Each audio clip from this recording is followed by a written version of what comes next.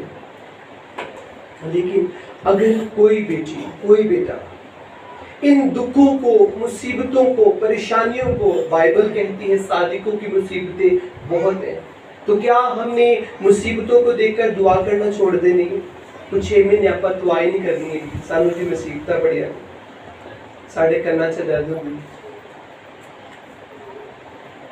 ہماری باڈی کے اندر بھی پرابلمس پیدا ہو جاتی ہیں. لیکن وہ ایک جگہ پر ہے. ایک دن مجھے خدا پاک نے میرے ساتھ یہ کلام کیا کافی وقت پہلے کہ تو بیزی ہے, یہ تیرا معاملہ ہے, تو نے مجھے پورا ٹائم دینا ہے. اگر تو مجھے پورا ٹائم نہیں دے گا تو مسا میں تو ویک ہو جائے گا.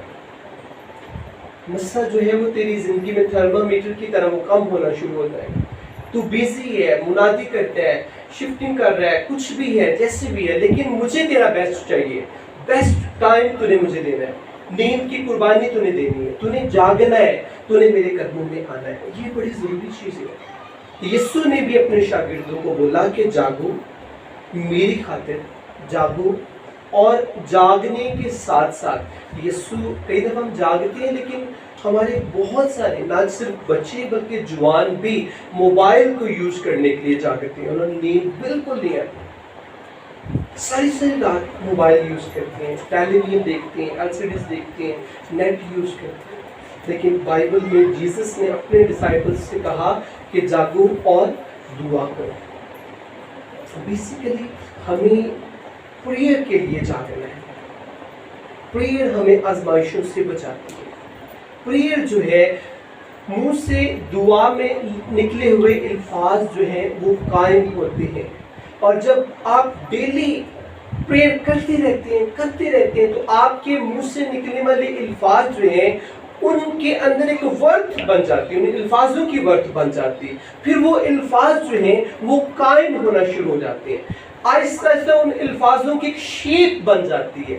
اور پھر جب وہ شیپ روحانی ہو جاتی ہے پھر وہ الفاظ فضا کو چیرتے ہوئے مسیحا کے حضور پہنچ جاتے ہیں، خدا کے پاس پہنچ جاتے ہیں۔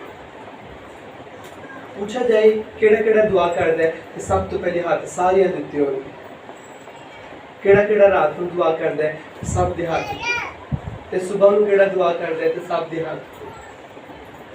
لیکن ہم نے یہ سیکھنا ہے کہ پریئر کیسے کرنی ہے، پریئر کیوں کرنی ہے۔ کیا یہ وجہ ہے کہ جیسس نے اس وقت اپنے شاگردوں کو ورشپ کا نہیں کہا یا شریعت کی کتاب پڑھنے کا نہیں کہا؟ جیسس کی حقل میں شریعت کی کتاب پڑھتے تھے، یسایہ نبی کے صحیفہ کو جیسس نے پڑھا، ایک جگہ پر ہمیں ملتا ہے۔